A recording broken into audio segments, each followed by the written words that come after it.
मेरठ में मुस्कान ने अपने प्रेमी साहिल के साथ मिलकर अपने पति सौरभ राजपूत को 15 टुकड़े करके ड्रम में बंद कर दिया और उसके बाद वो अपने प्रेमी के साथ घूमने के लिए शिमला चली गई थी। शिमला में उसने अपने प्रेमी साहिल के साथ होली भी मनाई, होटल में डांस भी किया, खूब आनंद लिया। लेकिन इन सब के बीच वो इतना सब कुछ कर कैसे रही थी, इस बात की पड़ताल जब हम करने की कोशिश कर रहे थे तो हमारे सामने जो तथ्य आए हैं उन्होंने हैरान कर दिया है।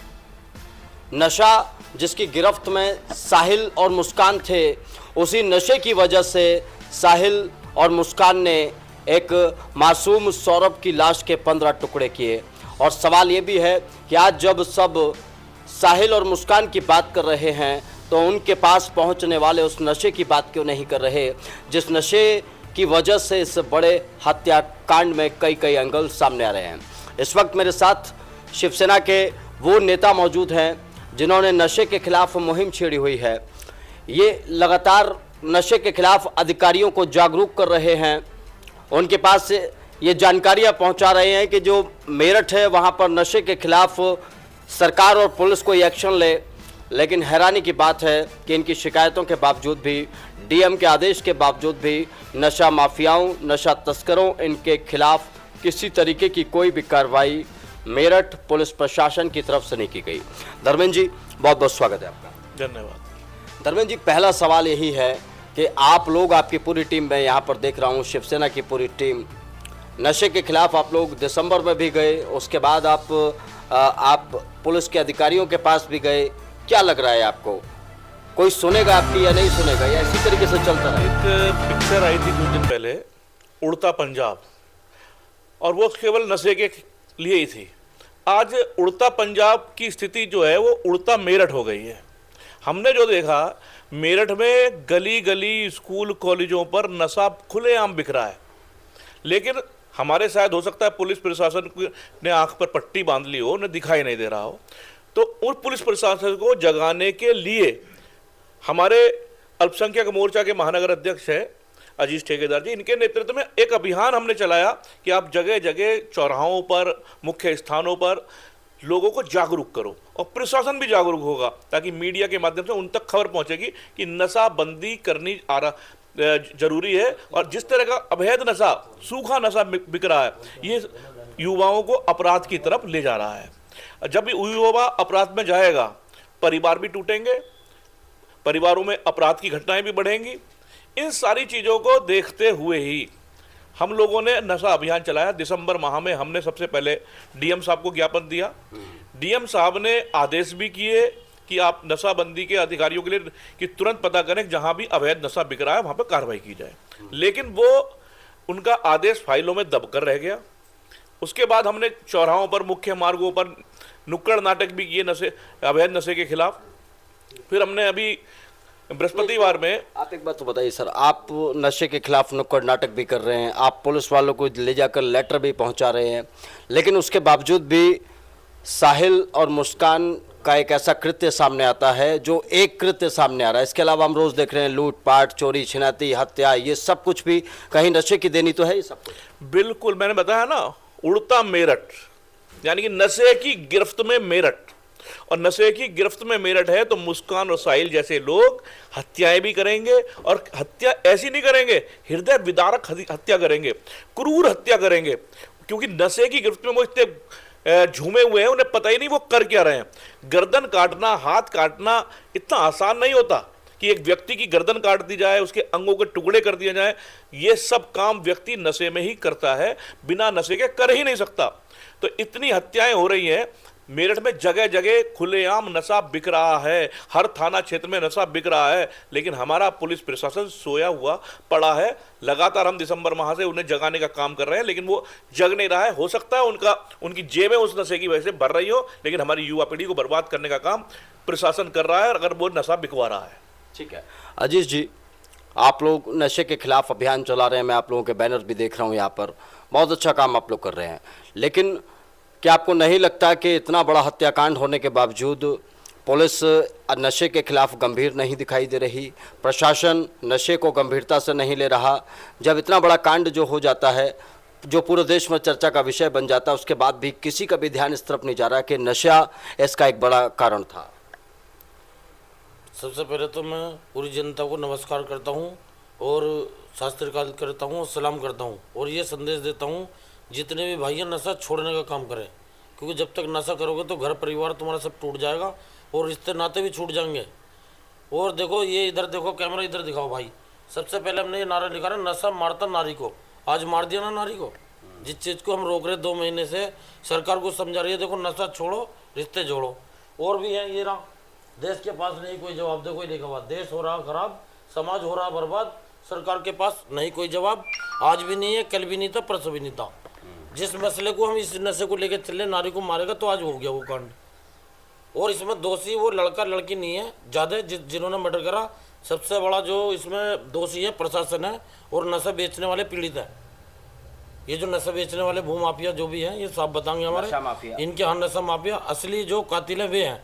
ना वे नशा बेचते, ना नशा वहाँ पहुँचता, ना ही नशे के बाद में वो मर्डर करते उस लड़की का। बिल्कुल ठीक है। देखिए अजीत जी सही बता रहे हैं कि ये जो स्थितियां बनती हैं, ये नशा मारता नारी को, ये बात बिल्कुल सही है कि अगर नारी नशा करने लग जाए तो वो सबसे पहले तो अपना नारीत्व खो देती है। और जब मुस्कान ने अपना नारीत्व खो दिया, उसके बाद इस बड़े हत्याकांड को अंजाम दिया, जिसके साथ उसे 7 जन्मों तक रहना था, जिसके साथ उसने 7 फेरे लिए थे, उसी सौरभ के 15 टुकड़े कर दिए।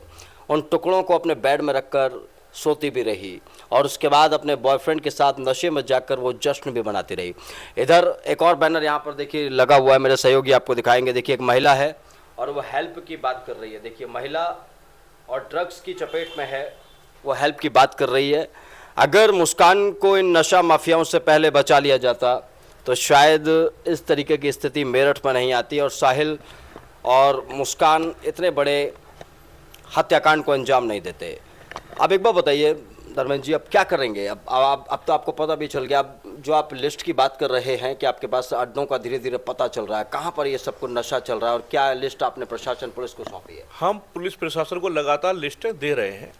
अगर इस पर कार्रवाई नहीं होती है तो फिर हम सड़कों पर उतरेंगे और जो भी मंत्री यहाँ आएगा उसको चैन से बैठने नहीं देंगे। वो हमारा आखिरी कड़ी होगी और हम पूरी तरीके से उसका घेराव करेंगे और नशा मुक्त मेरठ बनाने का काम करेंगे कि जिस तरह का अवैध नशा बिक रहा है। इस कांड में भी जो साहिल वाला कांड हुआ है, साहिल ने और इसने मुस्कान ने किया है, नशे में किया और नशा करने के बाद, ये हत्याकांड करने के बाद पुलिस ने हत्याकांड खोल दिया।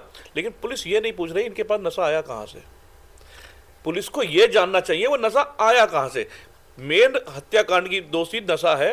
अगर वो नशे का पता कर ले तो पता चल जाएगा एक बहुत बड़ा गिरोह मेरठ के अंदर नशा बेच रहा है, आसानी से लोगों को प्राप्त हो रहा है। स्कूल कॉलेजों के नई युवा पीढ़ी को नशा प्राप्त हो रहा है, लेकिन पुलिस को हमारे वो नशा प्राप्त नहीं हो पा रहा, ना नशा माफिया मिल पा रहा। अच्छा एक बात बताइए भाई साहब, अगर हम बात करें इस पूरे रैकेट की, नशे वाले रैकेट की, नशा माफियाओं की बात करें, तो कुछ एक जगह जिनके बारे में आपने प्रशासन को बताया हो या फिर आप ऐन भारत के माध्यम से बताना चाहते हो कि कम से कम इधर तो जाकर चेक कर लो कि यहाँ पर नशा चल रहा है, नशा बेचा जा रहा है? अभी हमने एसएसपी साहब के यहाँ प्रदर्शन किया था, उसमें हमें एक जगह मेरठ में है, हापुड़ रोड के पास जमुना नगर इलाका, वहाँ खुलेआम नशा का बाजार बन चुका है। उस बाजार में नशा बेचा भी जाता है, खरीदा भी जाता है। पूरा क्षेत्र मुस्लिम बहुल क्षेत्र है और खुलेआम नशा जो वहाँ के दबंग लोग हैं वो नशा बेच रहे हैं और खरीद रहे हैं। कोई उनका विरोध करता है तो घर में घुसकर उनके साथ मारपीट होती है, धमकाया जाता है। कोई उनके खिलाफ बोलने को तैयार नहीं है। हमने भी वहाँ प्रयास किए तो लोग अपना कैमरा दिखाने को तैयार नहीं थे, क्योंकि हमें पता चल गया था कि वहाँ होली पर खुलेआम नशा बेचा और खरीदा गया है। हर गली मोहल्ले में वो दिखाई दे रहा था बेका हुआ और किसी भी हर कैमरे में पकड़ा गया। लेकिन अभी तक पुलिस ने भी कोई कार्रवाई नहीं करी है। आतंकवाद को भी बढ़ावा देता है और आतंकवाद की मुख्य आय का साधन जो है वो नशा है। यदि ये, और नशा आता भी बाहर से ही है, बाहर से आतंकवादियों की आय का साधन बनता है। देश को आतंकवाद मुक्त बनाना है, देश को अपराध मुक्त बनाना है, देश की महिलाओं को बचाना है, देश की युवा पीढ़ियों को बचाना है, देश के परिवारों को बचाना है, तो नशे को बंद करवाना सरकार को पड़ेगा। पूरी तरीके से नशाबंदी कानून लगाकर अवैध नशे वालों के खिलाफ रासुका के तहत कार्रवाई करी जाए, कठोर से कठोर दंड उन्हें दिया जाए ताकि नशा कहीं बिक ना सके। इस अभियान को लेकर भी हम लोग चल रहे हैं और सरकार पर लगातार दबाव बना रहे हैं, प्रशासन पर दबाव बना रहे हैं। क्या करेंगे अगर नशे के खिलाफ अगर सरकार और प्रशासन अपना काम नहीं करता, अपनी जिम्मेदारी नहीं निभाता, तो आप लोग क्या करेंगे? उसके बाद में सड़कों पर उतरेंगे और जो भी हमसे जान माल जितनी भी हमसे पब्लिक भी काफ़ी जुड़ रही है हमसे, जब हम काम अच्छा कर रहे हैं तो कम से कम 5,000 आदमी हमसे जुड़ा अभी फिलहाल। वे कह रहा है जी हम तुम्हारे साथ हैं, तो सड़कों पर शिवसेना तो होगी, एक्स्ट्रा पब्लिक 5-10 हज़ार आदमी वो भी उतरेगा। और जो भी है धरना प्रदर्शन, जो भी हमारे बॉस कहते हैं कानून के दायरे में जो भी हमें काम करना होगा उसे करेंगे हम। तो नशे के खिलाफ एक मुहिम चलानी होगी और नशे खोरी को भी बंद करना होगा। ऐसे माफियाओं पर लगाम लगानी होगी जो माफिया नई पीढ़ी को बर्बाद कर रहे हैं। जैसा कि तोमर साहब ने कहा कि स्कूलों में, कॉलेजों में नशा पहुंचाया जा रहा है और ऐसा नशा पहुंचाया जा रहा है जो पीढ़ियों को बर्बाद कर रहा है, उन बच्चों को बड़ा होने से पहले ही ख़त्म कर दे रहा है। कॉलेज की दहलीज पर वो कदम रखते हैं और नशे की गिरफ्त में आकर वहीं पर अपने भविष्य को बर्बाद कर लेते हैं। और हाल होता है साहिल शुक्ला जैसा, जो आज साहिल शुक्ला जेल में बंद है और शायद जीवन भर वो अब जेल में ही बंद रहने वाला है।